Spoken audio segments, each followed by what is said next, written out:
One second, let me get my drink. All right, no problem. Bam, ready. Are Well, you in New York or LA? no, I'm in New York. Oh, nice. It's Yeah, hot. yeah, it's a warm day. It's hot out today. Thank you for joining us. Matt Bomer, you play Felix Turner in HBO's The Normal Heart, for which you were just nominated for a Critics' Choice Award. Were you anticipating the kind of strong critical response it got? I I was so grateful to be a part of this project that the important thing to me was just the hope that people would see it and that it would have the same effect that it had on me when I read the play at 14 years old, and got such an education, and was so inspired, and really, it lit a fire in me. It frustrated me. It angered me. It challenged me, and that. So my hope was that people would get to see the film, and I guess I figured everything else would just kind of, was not within my control, and I let that be. The Normal Heart is directed by Ryan Murphy, and you've worked on a couple of his projects before. You guest starred in Glee and The New Normal. He does often collaborate with a lot of the same actors. Did those roles lead to your being cast in The Normal Heart? Well, the first time I met Ryan for this project was in September of 2011. And then subsequently, I was able to do a guest spot on Glee and The New Normal. So maybe that was my screen test. I don't know. I don't know. I'm not really privy to that information, and it's not something we ever discussed. From the first time we met, we kept a dialogue about Felix going, and I would share ideas with him, and he would do the same with me, and thankfully, it all worked out. Now, the previous roles you played for Ryan Murphy in Glee and The New Normal were, of course, very comic. Was Hmm. it a very different experience collaborating with Ryan Murphy on something so completely different, something so dramatic and emotional? Yeah, of course. I mean, just getting to say these words and play this role and do these scenes with these incredible actors in and of itself was a life-changing experience for me. And um, it changed my process. It changed the way I look at work going forward. And but also Ryan brought such a level of preparation to the table, and he had such a sense of emotional fortitude that you have to have just to be able to get through a shoot like this, because pretty much every day had a pretty heavy scene in it. And so seeing him on that first day and having had the dialogues that we'd had leading up to it, I knew that we had the potential to have something really special in our hands. And so he was just a dream to collaborate with, and brought so much to the table, and also was really present on set. And if he was really available to the moment, if you were bringing something he liked or he thought really brought out a certain nuance of the story, then he was right there with you, and encouraged you to go further in that direction. When the play was first staged in 1985, it was the height of the AIDS epidemic. But now there's a whole generation of adults, and myself included, who've never really experienced the worst years firsthand. Do you think it plays differently now to a 2014 audience than it did for an original 1985 audience? Yes and no. I mean, the most incredible thing I've taken away from this are the stories that people have shared with me who lived through those times. I've seen pictures that people have shared. I've heard stories. I've had people come up who just need to give somebody a hug and talk about those times. So I think for the generation that lived through it, it's a very, very important film therapeutically, and also just in terms of having that on record. For my generation, who was just sort of coming onto the scene when things were starting to kind of get under control and new medications were coming onto the market, I think it's clarifying, because we had a sense of I read this play at 14, so I've never known sexuality without the inherent risk of death. And then there's the younger generation who needs the education and needs to understand why they have a lot of the rights they have today. This group of men, you know, one of my favorite things in the film is that it shows how tricky activism is, and that it's not simple, and that there were so many different points of view within the gay community at the time. But because out of love they were able to come together, it really did catalyze the gay rights movement, and we wouldn't have a lot of the rights we have today if it weren't for the people portrayed in this film. So I hope the young people will understand and appreciate these people, and as a society that we will remember them. Speaking of the way gay rights have transformed over the last 30 years, you know, I think the film sort of reflects the way also Hollywood has changed just in its making. You know, less than 2 decades ago, for instance, Ellen DeGeneres really put her career on the line by coming out.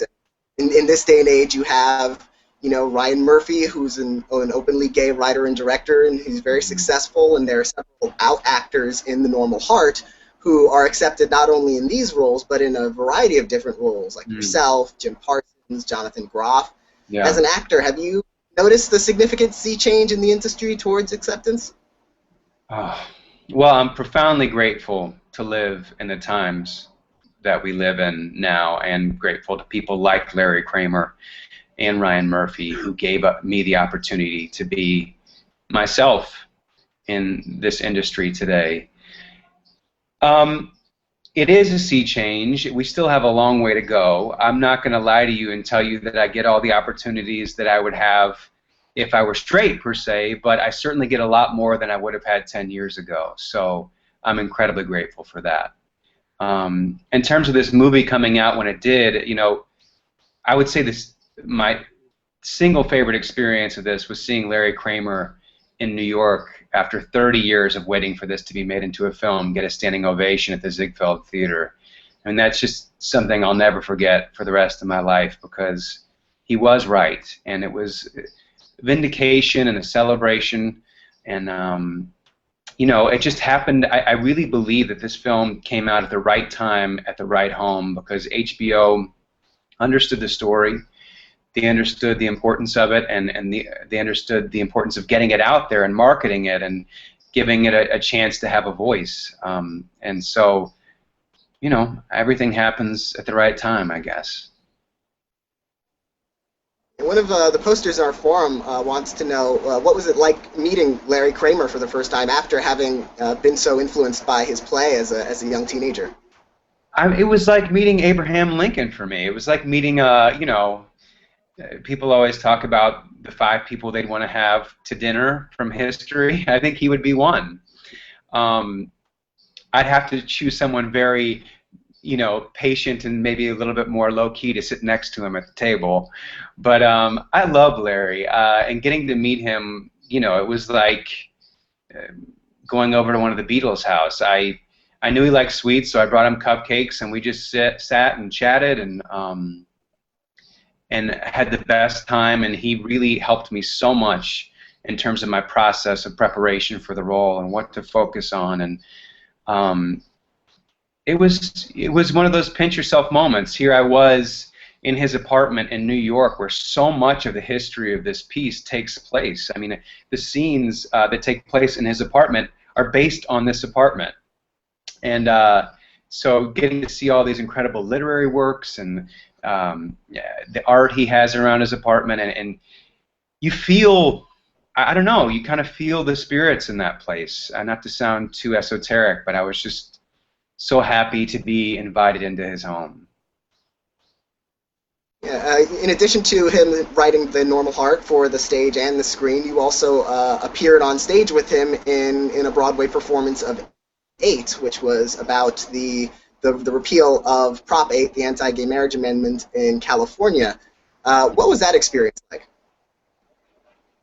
The New York production was incredible. The LA was as well, but you know, on both coasts, there were so many iconic people in the casts who were giving their voice to such a worthy cause. I think what surprised me the most about working on that piece and doing it in front of an audience was how a progressive audience, like in New York and LA, how much of the actual transcript of the trial they found humorous. And a lot of the arguments made against gay marriage, they were actually turned into punchlines in the play. Not intentionally, just because of this sort of ludicrous nature that they had. They didn't really have a leg to stand on. So getting to be on stage with those people, you know, it was similar to getting to work on The Normal Heart. You know that it's a story that's bigger than you. You know that it's a story that's important and has a chance for some kind of social resonance. And so it was an amazing experience.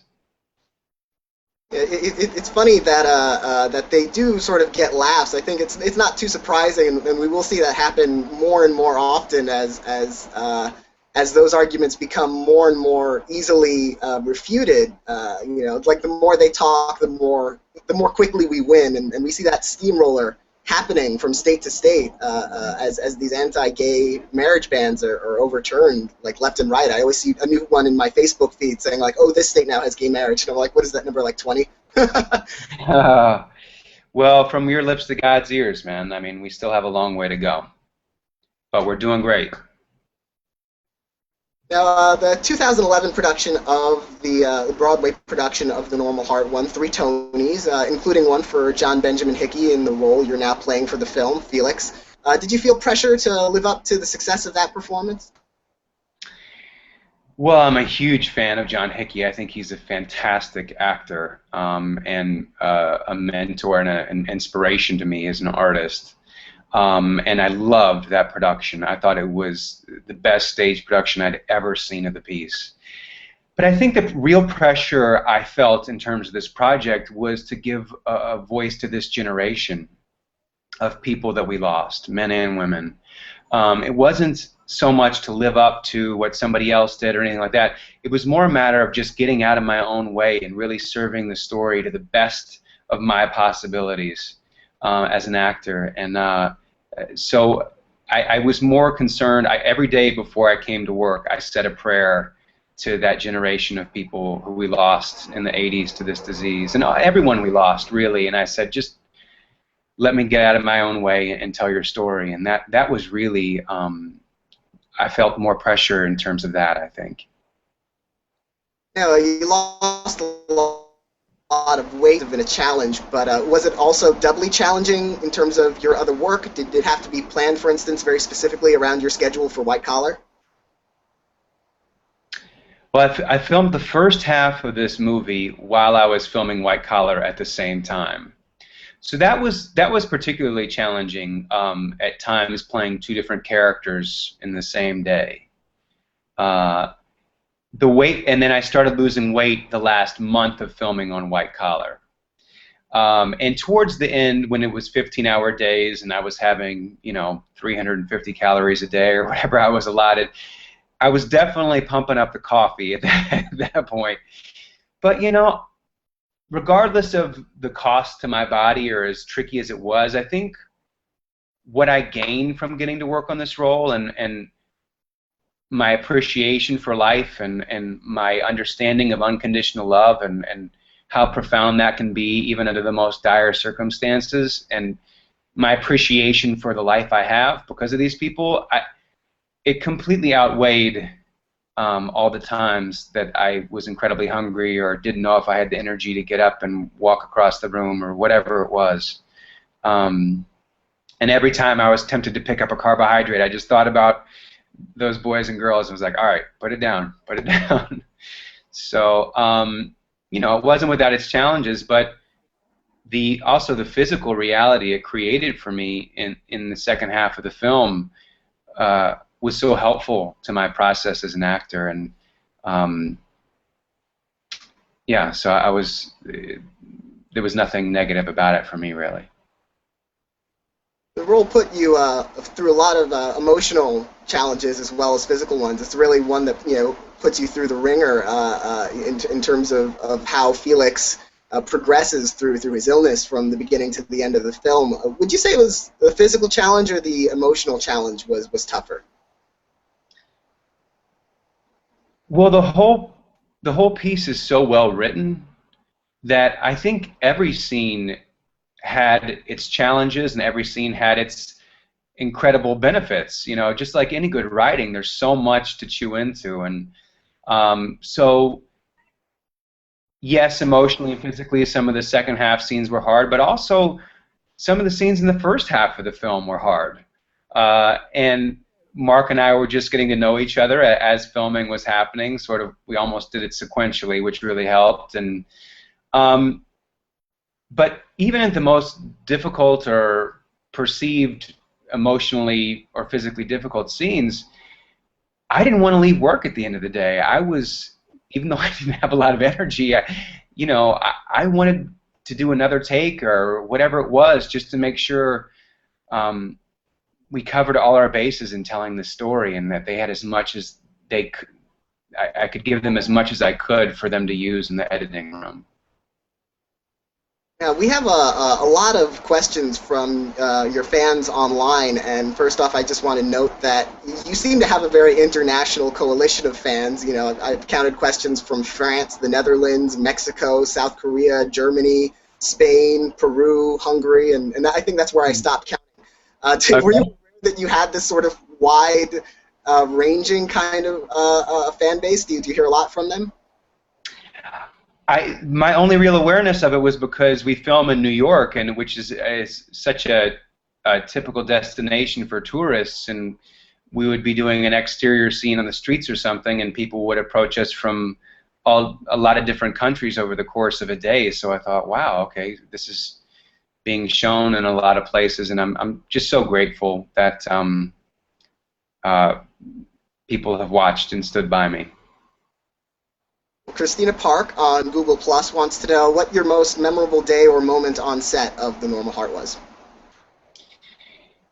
My most memorable day on set was the day we filmed the April showers scene, which is one of the few celebratory scenes in the film. It's where Ned and Bruce's organization is finally gaining some traction and raising some money, some real money.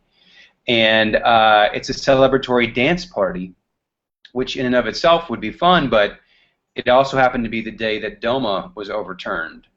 And Larry Kramer, who in so many ways was responsible for that day happening, was there on set that day, and he took the microphone and said, "We did it." And you know, it was just one of those moments where very rarely in life do I feel like, oh man, I was really in the right place at the right time. And that was definitely one of those where I felt like, okay, we're telling the story at the right time.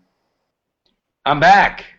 Hi. Sorry, I just got back to New York, so I've been having some Wi-Fi issues. Just got back. Yes, I hear Manhattan is plagued with Wi-Fi issues, but yeah. glad to have you back. Where did I lose you? No, you were just talking about how DOMA was overturned when you were filming that celebratory scene, and you were feeling like you were in the right place at the right time. Yes, no, there was so much synchronicity in that moment, and getting to see Larry there was incredible. And I don't know if you heard me or not, but I said it wasn't hard for me to act or to behave in a celebratory mood that day. It was a really incredible moment I'll never forget. Andrea on Google Plus wants to know, what do you think you and Felix have in common? Oh gosh, I think Felix is so much more courageous and profound and full of dignity than I am. I think I understand what it is to love someone unconditionally, and I think having the husband that I do, I think I understand what it is to be in a relationship with somebody who helps you become a more authentic person, and who you soften in some ways, and who you is, and that's probably what I understood most about the relationship between Ned and Felix. Nadia, also on Google Plus, wants to know, how do you think playing Felix changed your life? Well, I mean, I hate to repeat myself too much, but it would have to be his courage, like I said, and that selfless love, that unconditional love that's experienced between he and Ned, which to me is so much of what this story is about, and um, understanding that we can love each other and support each other under the most difficult circumstances. And it also just gave me such a sense of gratitude about my life and gratitude to this generation of people. And I think it made, I don't know how you play this role and don't become a more authentic person and someone who wants to be more vocal about everyone loving each other equally. On a slightly lighter note, Lucero Romero wants to know, what do you think now that you've used social networks like Twitter? You just recently joined Twitter, right? Yes. It's great. I wish I had time to delve into it a little bit more thoroughly. Hopefully at some point I will, but um, my personal favorite thing, there are a lot of times when I'm working on the show or a film or something and I don't have time to be a part of a charity that I really believe in or an event that I believe in that has, that's in regards to social reform or the environment or things like that. And it's a chance to put your voice out there and support certain movements and organizations and people, regardless of how harried your time schedule is, I guess. And it's great to get to interact with people too. I look forward to doing that more. I haven't had a chance to do that a whole lot just yet. Jordan in our Gold Derby chat room wants to know, will you guest star on the final season of Glee, and what was it like working with Darren Criss? I have no idea if I'll guest it. You should ask Ryan Murphy that when he does his Gold Derby chat. It would be great. I had so much fun being a part of that, and it's incredible what they do week to week on that show. The amount of songs they're learning and dances they're learning. The choreography. It's insane. And Darren is wonderful. We're still in touch. We're still good friends. We talk all the time, and he's so supportive of me. He came to the LA premiere of The Normal Heart, or the New York premiere, I'm sorry. And he's just a really, really good, grounded person. And, I think somebody who I'll probably always be friends with.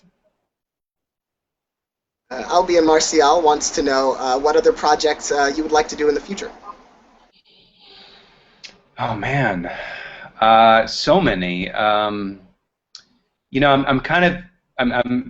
hopefully going to be a part of the Magic Mike sequel and get to play with those guys again. And then after that, I really want to take my time and really pick the right project, because, getting to work on The Normal Heart was just such a dream come true. You're so lucky if you get to do a project like this once in a career. I just want to make sure that the things I choose after this, I'm able to, they pay homage and honor to being a part of this project. It's after you appeared in the 8 performance on Broadway. Do you think you had caught the Broadway bug and you might do a performance there sometime soon? I would love to do that. That's definitely something that's in the 1 to 3 year plan, and I would love to do a play. I don't think I would do a musical right away because it's so much, and I have such a profound respect for that medium. But I think right now I'd really want to do a play, and something by Odette's or Tennessee Williams or something like that I could really dig into. And if that opportunity presents itself, I'll be there for sure. Well, I want to thank you very much for joining us today. I want to congratulate you again on The Normal Heart and on White Collar, and hopefully the Magic Mike sequel and anything you might have going on. Thank you so much. I'm so grateful that I got to be a part of this piece, and I just hope that people will watch it. And I just want to mention, someone in our chat room wanted to tell me that I forgot to mention Israel on the list of fan bases that you have. So hello from Israel. Hello, Israel. Lots of love. Thank you so much for your time.